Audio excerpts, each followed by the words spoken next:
नमस्कार साथियों, स्वागत है आप सभी का आपके अपने इस YouTube चैनल पर जिसका नाम है जीएस बूस्टर। मैं हूं अनूप उपाध्याय।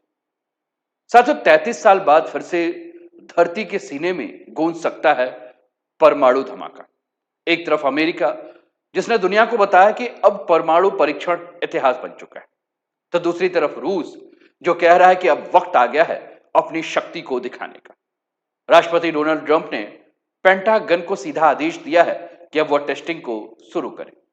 और इसी बीच रूस ने हवा में उड़ा दी है न्यूक्लियर पावर्ड मिसाइल, जिसने एक बार फिर से दुनिया को 1960 के दशक वाले कोल्ड वॉर यानी कि शीत युद्ध के दौर की याद दिला दी। तो क्या आने वाले दिनों में दुनिया फिर से परमाणु मुकाबले की ओर बढ़ रही है? क्या 33 साल बाद फिर से गूंजेगा न्यूक्लियर ब्लास्ट?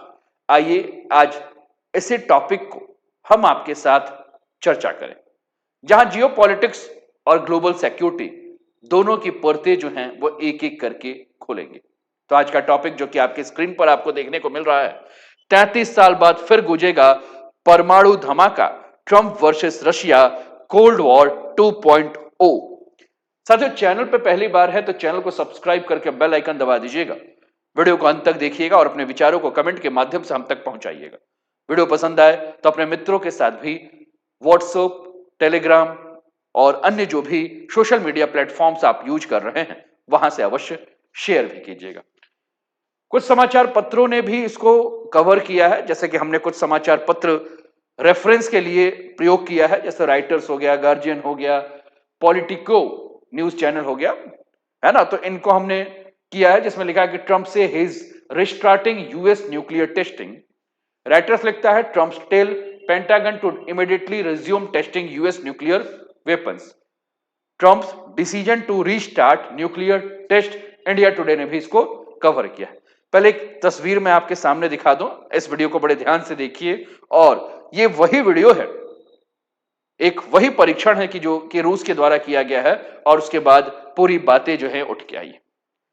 साथियों, हम लोग आज से कुछ वर्ष पीछे चलते हैं, सन 1992, और सन 1992 के एक परमाणु परीक्षण की तस्वीर पहले हम देख लेते हैं, फिर हम इसके ऊपर चर्चा करेंगे। साथियों, आपके स्क्रीन पर ये जो तस्वीर नजर आ रही है, ये तस्वीर नेवेदा टेस्ट साइट की तस्वीर है। और आप स्क्रीन पर यहां जो इमेज देख रहे हैं, यह परमाणु परीक्षण का जो है वह आपको इमेज दिख रहा है। यह तस्वीर आप देखिए। उसके बाद इस तस्वीर को देखिए, आपको एक बहुत बड़ा गड्ढा यहां देखने को मिल रहा है। साल 1992 और तारीख थी 23 सितंबर। अमेरिका ने अपना आखिरी परमाणु परीक्षण किया था और इस परमाणु परीक्षण का कोड नेम था डिवाइडर। यह कोई आम टेस्ट नहीं था साथियों, यह था 1030वां परमाणु विस्फोट। और इसे अंजाम दिया गया था नेवेदा टेस्ट साइट, जो कि अमेरिका में है, और रेनियर मेसा की जो पहाड़ी है उसी पहाड़ी के नीचे लगभग 2300 फीट की गहराई में, ताकि रेडिएशन बाहर ना निकले। विस्फोट साथियों इतना जबरदस्त था कि नीचे की जो चट्टानें हैं यहाँ की वो पिघल गई थी। जमीन में 1 फुट जो है जमीन, वो नीचे की तरफ, जमीन पहले जब विस्फोट हुआ तो ऊपर की तरफ गया और फिर नीचे की तरफ बैठ गया। और आज भी इस जगह पर अगर आप जाएंगे तो 150 मीटर चौड़ा आपको और लगभग 10 मीटर गहरा आपको गड्ढा देखने को मिलता है, जो ये बताता है कि उस दिन हमारी पृथ्वी ने किस बड़े विस्फोट को जो है वो झेला था। और यहीं से शुरू हुई थी एक बहुत लंबी चुप्पी की, और लगभग 33 साल के बाद ये चुप्पी जो है वो टूटने जा रही। उम्मीद करता हूं कि आप बातों को समझ रहे हैं। साथियों, अब हम बात करते हैं मोस्ट इंपॉर्टेंट ट्रीटी की, जिसने दुनिया के परमाणु परीक्षणों पर लगभग ब्रेक लगा दिया था। साल था 1996 और इस ट्रीटी का नाम था सीटीबीटी। सीटीबीटी मतलब comprehensive nuclear test ban treaty. और इसका मकसद था दुनिया में हर तरह के परमाणु विस्फोट पर रोक लगाना, चाहे वो जमीन के ऊपर हो चाहे जमीन के अंदर यानी कि भूमिगत। और यहां एक बहुत बड़ा ट्विस्ट आया। अमेरिका और चीन दोनों ने इस समझौते पर हस्ताक्षर तो कर दिए थे, लेकिन उसे रेटिफाई यानी कि कानूनी मंजूरी जो है वह आज तक नहीं दी गई।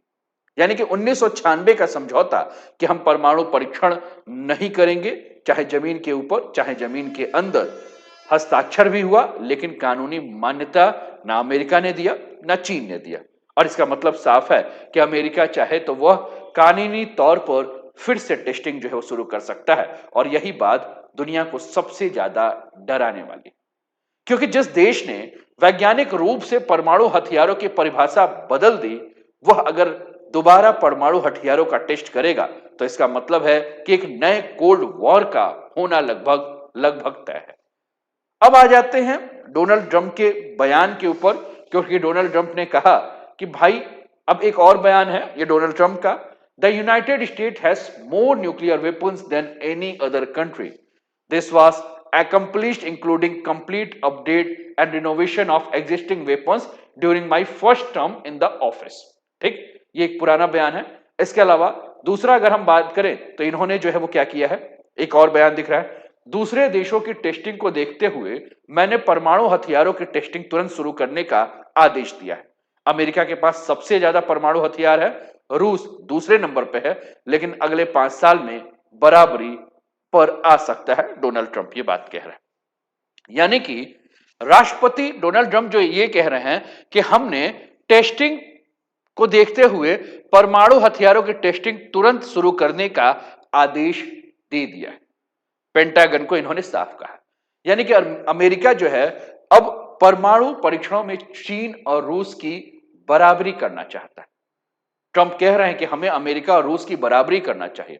अब साथियों आप सोचिए, जिस देश ने 33 साल में अपने न्यूक्लियर हथियारों पर रोक लगा दी थी, अपने न्यूक्लियर हथियारों को एक साइलेंट मोड में लगा के रखा था, वो अचानक ये कह दे कि हमें फिर से टेस्टिंग करनी है, तो दुनिया के बाकी देश जो हैं वो डर क्यों नहीं जाए? दुनिया के बाकी देशों का दिल जो है वो क्यों ना दहल जाए? और यही सबसे बड़ा जो है वो सवाल है कि क्या ये जो टेस्ट अमेरिका करेगा यह वास्तविक विस्फोटक परीक्षण होगा या एक कंप्यूटर मॉडल पर जो है एक छोटा टेस्ट करके बस एक आंकड़ों के माध्यम से यह बात सुनिश्चित की जाएगी कि हम भविष्य में जो है वह इतना बड़ा टेस्ट कर सकते हैं। इसको लेकर पेंटागन के द्वारा अभी तक कोई स्पष्ट बयान नहीं आया है कि यह कंप्यूटर आधारित टेस्ट होगा या वास्तविक जो है वह परमाणु परीक्षण जो है वो किया जाएगा।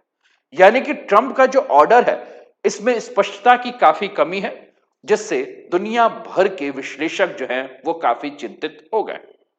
काफी सारे एक्सपर्ट ये भी मान रहे हैं कि यह एक सिंबॉलिक भी हो सकता है, ताकि चीन और रूस को जो है वह एक रणनीतिक संदेश दिया जा सके कि अमेरिका अब चुप नहीं रहेगा, अमेरिका अपनी पुरानी शक्ति को जो है वो फिर से प्रयोग कर सकता है।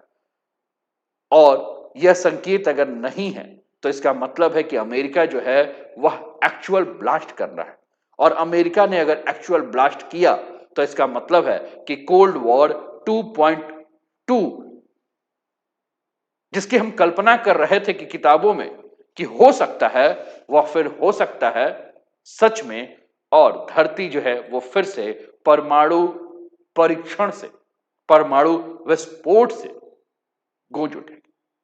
साथियों अब जरा ठहरिए, क्योंकि आगे जो मैं आपके साथ बात करने जा रहा हूं, आपके साथ आगे जिस आंकड़ों के ऊपर मैं आपके साथ चर्चा करने जा रहा हूं, जिस आंकड़े को 2017 की एक रिपोर्ट, जिस रिपोर्ट को यूनिवर्सिटी ऑफ एरिजोना के एक प्रोफेसर कैथ मेयर ने तैयार किया था, उस आंकड़ों पे हम बात कर रहे हैं।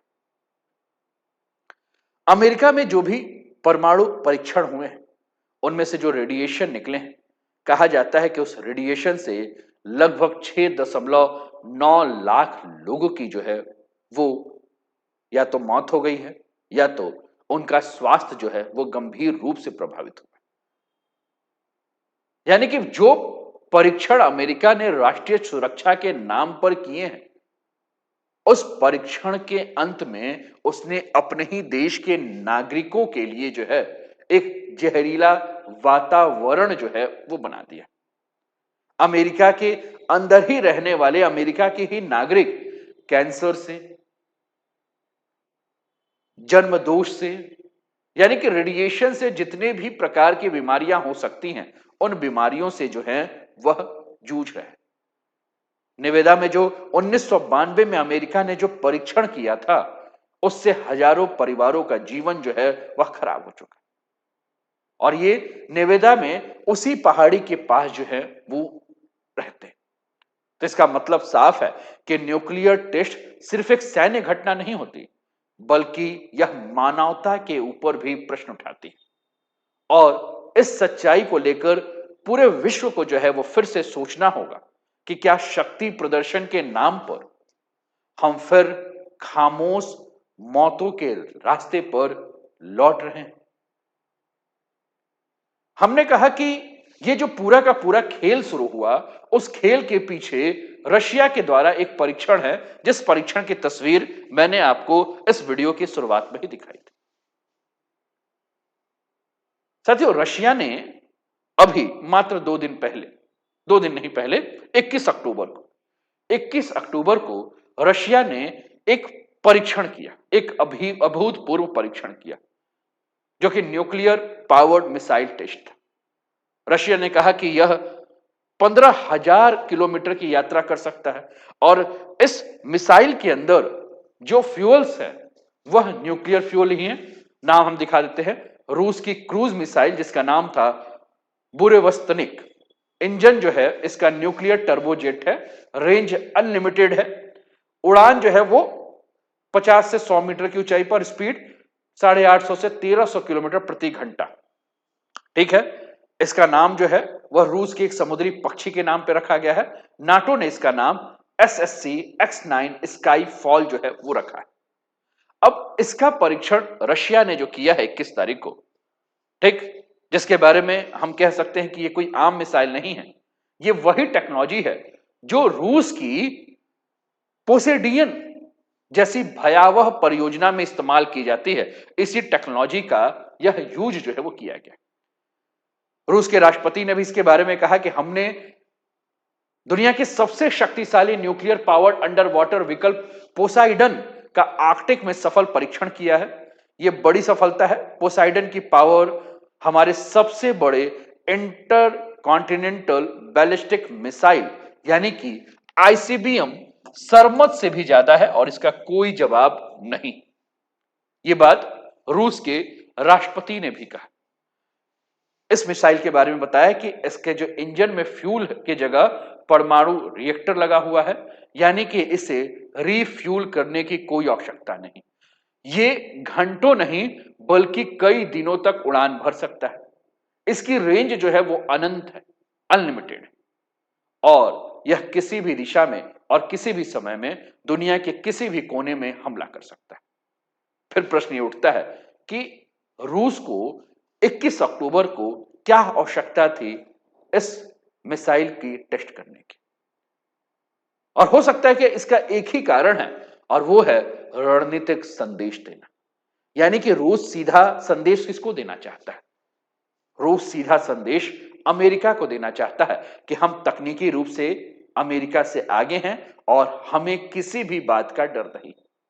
साथियों, आपको ध्यान रखना चाहिए कि जहां अमेरिका अभी भी सोच रहा है कि वो टेस्ट करे या ना करे, वहां रूस ने टेस्ट करके दिखाया और यही दिखाता है कि न्यूक्लियर पावर बैलेंस अब फिर से जो है वो शिफ्ट हो रहा है।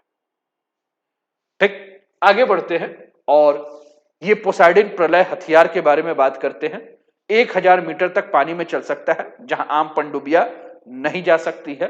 वजन करीब 100 टन, स्पीड 100 किलोमीटर प्रति घंटे, रेंज हजारों किलोमीटर का दावा किया जा रहा है। इसमें 100 मेगाटन ताकत वाला परमाणु बम लगाया जा सकता है। गहराई में होने और धीमी आवाज से चलने की वजह से पकड़ना बहुत ही मुश्किल है। रूस की बेलगोरोद पनडुब्बी इस टॉर्पीडो को लॉन्च कर सकती है। पश्चिमी सैन्य विशेषज्ञ इसे डूम्सडे वेपन यानी कि प्रलय का हथियार भी कहते हैं। ठीक, बातों को समझिएगा, रशिया का है ये। अब ट्रंप ने ये जो राजनीतिक प्रतिक्रिया दिया है, जिसने इस पूरे न्यूक्लियर ड्रामे को बहुत ज्यादा दिलचस्प बना दिया है। इसमें हमने कहा कि रूस ने जब मिसाइल का परीक्षण किया, उसके बाद डोनाल्ड ट्रंप ने खुलकर जो है इस पर अपनी नाराजगी जताई और उन्होंने कहा कि पुतिन को जो है वो जंग रोकना चाहिए, मिसाइल टेस्ट नहीं। कौन सा जंग रोकना चाहिए? यूक्रेन के साथ पुतिन को जंग रोकना चाहिए, ऐसा ट्रंप कई बार कह चुके हैं, ट्रंप कई बार कह रहे हैं। Ukraine war briefing, Russia claim test of nuclear powered missile condemned as flying Chernobyl, है ना। यानी कि जो रशिया और यूक्रेन के बीच में युद्ध हो रहा है उसको रोकने की आवश्यकता है। लेकिन साथियों, कहानी यही नहीं खत्म होती। ट्रंप ने अपने सोशल मीडिया प्लेटफॉर्म पर एक बहुत बड़ा दावा किया। क्या दावा किया है? ट्रंप ने दावा किया कि विश्व में सबसे ज्यादा जो परमाणु हथियार है, वो परमाणु हथियार किसके पास है? तो वो परमाणु हथियार अमेरिका के पास है। इन्होंने लिखा है the United State has more nuclear weapons, ठीक। और उसके बाद इन्होंने लिखा कि एक हफ्ते में खत्म होने वाली जंग अगर 4 साल तक हो चुका है, यानी वो किसको कह रहा है? वो रशिया को, रशिया की हैसियत दिखा रहे हैं कि यूक्रेन इतना शक्तिशाली नहीं है कि उसको 4 साल तक वो युद्ध खींच सकता था। रशिया तो यूक्रेन को 1 सप्ताह में ही समाप्त कर सकता था, लेकिन रूस यूक्रेन युद्ध पुतिन की जीत की वजह से जो है वो अब तक खत्म नहीं हुआ। साथियों, कहानी यही नहीं खत्म हो रही। ट्रंप ने जब ये पूरी की पूरी बातें कही, परमाणु हथियारों के बारे में बात किया, तो ये गलत साबित हुआ। गलत क्यों साबित हुआ? क्योंकि जो डेटा इंटरनेशनल फोरम पर मौजूद है, उपलब्ध है, जो data international campaign to abolish nuclear weapons ICAN के साइट पर है, उस हिसाब से विश्व में सबसे ज्यादा परमाणु हथियार रूस के पास, फिर अमेरिका, फिर चीन, फिर फ्रांस, फिर ब्रिटेन, फिर पाकिस्तान और फिर भारत के पास हमें देखने को मिल रहा है। यानी कि रशिया के पास अमेरिका से ज्यादा डिप्लॉयड और न्यूक्लियर वॉरहेड्स है। तो समझिए कि जहां रूस टेक्निकल या टेक्नोलॉजिकल संदेश दे रहा है, वहीं ट्रंप जो है वो पॉलिटिकल संदेश दे रहे हैं। और दोनों के बीच ये कोल्ड वॉर की नई किस्त सिर्फ लैब या टेस्ट साइट तक ही सीमित नहीं है, यह इनके सोशल मीडिया के वॉल पर भी जो है वो फैल चुकी है। चीन इसका एक अलग ही मजाक उड़ा रहा है। चाइना के लोग जो है वो सोशल मीडिया पे अलग अलग प्रकार से अमेरिका का मजाक उड़ा रहे हैं। लोग कह रहे हैं कि कहीं ट्रंप के द्वारा ये जो परमाणु परीक्षण का जो आदेश दिया गया है, वो कहीं ऐसा मत हो जाए कि अमेरिका जो टेस्ट करे वह अपने ही लोगों के ऊपर ना करे। और चीन में तो यह भी कहा जा रहा है कि अगर अमेरिका टेस्ट नहीं करेगा तो चीन टेस्ट करके दिखा देगा। यानी कि चीन जो इस प्रकार से प्रतिक्रिया चीन की जो देखने को मिल रही है, वो यही समझ में आ रहा है कि रूस हो गया, अमेरिका हो गया, जो चीन हो गया, ये धीरे धीरे परमाणु जंग की तरफ जो है वो आगे बढ़ रहा है। कभी अमेरिका परमाणु परीक्षण करके दिखाएगा, कभी रशिया दिखाएगा, कभी चीन दिखाएगा। और ये खतरनाक सिलसिला की जो शुरुआत होगी, ये धीरे धीरे पूरे विश्व को एक शीत युद्ध की तरफ जो है वो ढकेल देगा। एक तरफ रूस जो न्यूक्लियर पावर्ड मिसाइल के जरिए अपनी तकनीकी शक्ति का प्रदर्शन कर रहा है, तो दूसरी तरफ डोनाल्ड ट्रंप जो अमेरिका को फिर से परमाणु दौड़ में झोंकने का प्रयास कर रहा है। साथियों, ये केवल हथियारों की होड़ नहीं, ये विश्व राजनीति की दिशा करने वाला एक क्षण।